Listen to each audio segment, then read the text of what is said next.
आज जो पेशी था 3/2023 में आज इनका पेशी था और कल 4/2023 में सुनवाई गाड़ी का मतलब व्यवस्था किया जाए। ये नॉर्मल आम जनता की तरह, आम आदमी की तरह नॉर्मल जो बस से लोग आते हैं उससे आ रहे हैं। बेल का जो प्रक्रिया है वो चल रहा है। एक FIR नंबर इकोनॉमिक ऑफेंस का FIR नंबर 4/2023 में कल उस पर सुनवाई है और उसमें बेल मिल जाता है तो फिर अगर एक्सटेंड हो जाएगा NSA तो फिर वही लगभग 4 से 4.5 महीने का। अभी हम मौजूद हैं पटना सिविल कोर्ट के बाहर, आपको नज़ारा दिख रहा होगा, विजुअल में दिख रहा होगा। हमारे साथ मनीष कश्यप के साथ जो वकील साहब थे मौजूद हैं। आज आप सब जानते हैं कि मनीष कश्यप का पेशी था। आइए हम जानते हैं कि उस पेशी में क्या हुआ, मनीष कश्यप कब तक बेल मिलेगी, कब तक वो सलाखों से बाहर आएंगे। इस पे बात करने के लिए हमारे साथ वकील साहब मौजूद हैं जिनका नाम सौरभ सर हैं और बाकी आदेश जी हैं। क्या लग रहा है सर, कब तक बाहर आ पाएंगे मनीष कश्यप इस सलाखों के पीछे? देखिए, उम्मीद लगाया जा सकता है कि लगभग 1.5 से 2 महीने में वो बाहर आ सकते हैं अगर NSA एक्सटेंड नहीं होता है तो। अच्छा। हाँ, और यहाँ पे बेल का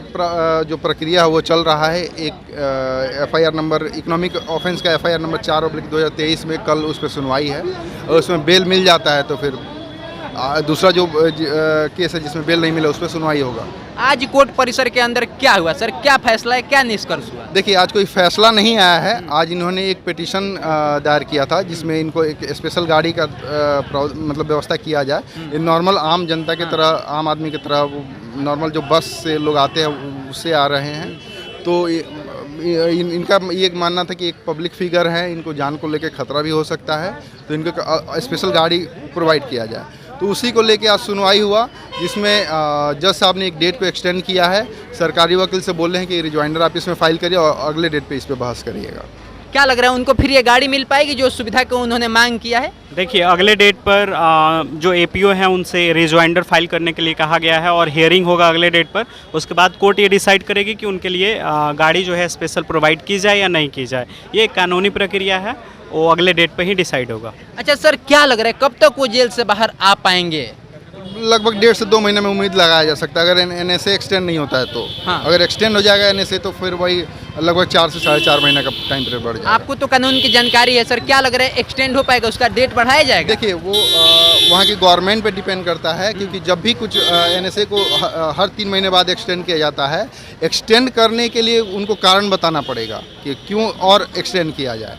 तो अगर उनका कारण सफिशिएंट लगता है तो एक्सटेंड हो भी सकता है, अगर सफिशिएंट नहीं लगेगा तो NSA हट भी सकता है। तो अभी बिहार के किस मामले में वो बंद है? ये भी कहा जा रहा है कि NSA की वजह से वो जेल में नहीं है। हाँ, नहीं, NSA की वजह से वो जेल में तमिलनाडु में थे। हाँ। बिहार में अभी इनका जो बेल का प्रक्रिया चल रहा है और कुछ केसेस में पेशी चल रही है। यहाँ पे इकोनॉमिक ऑफेंस का 3 FIR उन पे हुआ था पटना में। इकोनॉमिक ऑफेंस का FIR नंबर 3/2023, इकोनॉमिक ऑफेंस का FIR नंबर 4/2023 और 5/2023।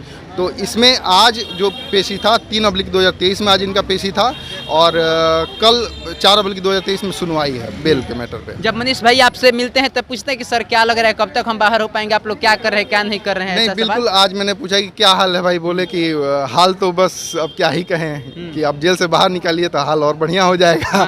डायरेक्ट उनका यही कहना था। अच्छा, लोग ये भी कह कि अब डर गए होंगे, अब ये काम नहीं करेंगे, आपको लगता है उनके बातों से, विचारों से को डरे होंगे या फिर डरे हैं? ऐसा बिल्कुल भी नहीं है क्योंकि एक दिन में इससे पहले जब वो कोर्ट में पेश हुए थे तो हम लोग कोर्ट रूम के अंदर बैठे हुए थे तो वहाँ पे कोई नॉर्मल आदमी आया था जिसको हथकड़ी लगाएगा तो वैसे ही बेबाक अंदाज से बोले कि कोर्ट रूम के अंदर कैसे हथकड़ी लगाए हैं। फिर मेरे से बोले कि जो वहाँ के जो पुलिस लेके आए हुए थे हथकड़ी लगा, क्योंकि उनसे बोले कि हथकड़ी यहाँ पे खोले तो उसी अंदाज में उन्होंने बोला था। तो आप ये मत समझिए कि वो डर गए हैं या फिर सहम गए हैं या फिर आके पत्रकारिता छोड़ देंगे, बिल्कुल ऐसा नहीं करेंगे। मतलब जज्बा अभी भी वही वाला है और जज्बा वही है, हो सकता है उससे बढ़कर ही जज्बा सामने आया। हाँ। अच्छा वकील साहब, एक चीज़ और, जो हमेशा टी-शर्ट या फिर कपड़ा पहन के आते हैं उस पर भी कुछ ना कुछ संदेश देते रहते हैं। आज के भी कुछ संदेश था उनके टी-शर्ट पे, आप देखे थे? अब हाँ, वो हमेशा टी-शर्ट पहन के आते हैं, उस पर कुछ ना कुछ स्लोगन भी लिखा होता है। जैसे तो आज का आप देख सकते हैं जो टी-शर्ट है उस पर स्पष्ट ये लिखा हुआ है, आपको विजुअल में दिख रहा होगा, विजुअल में ये चलता हुआ वीडियो आपको दिख रहा होगा। जैसे बुझा हुआ दिया रोशनी नहीं देता, वैसे ही बुज़दिल लोग क्रांति नहीं लाते। क्या लग रहा है, क्रांतिकारी है बिहार के? बिल्कुल बिल्कुल, वो तो सब जनता जानती है कि क्रांतिकारी हैं कि नहीं है। बाकी उनकी मम्मी हमेशा रोती रहती है, कभी मिलने भी नहीं दिया जाता था, अब मिल लेती हैं आकर के हालांकि। लेकिन सर क्या लग रहा है कि मम्मी के पास कब तक जाएंगे तो सवाल है ही, मम्मी से भी बात होती है आप लोग की? मम्मी से नहीं, उनके भाई से बात होती है, करण कश्यप जो हैं उनसे बात होती है मेरी।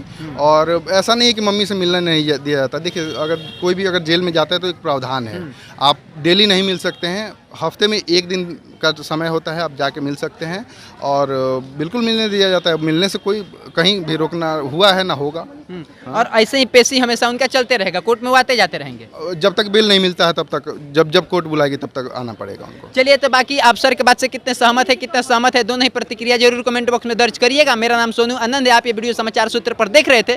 जैसा कि आपको दिख रहा होगा कि हम पटना के सिविल कोर्ट के बाहर खड़े हैं वकील साहब के साथ, जो स्वयं वकील साहब मनीष कश्यप के साथ में आपको दिख रहे होंगे विजुअल में। बाकी मेरा नमस्कार स्वीकार करिए, मिलते हैं बहुत जल्द एक नए वीडियो में, तब तक जय हिंद, जय भारत।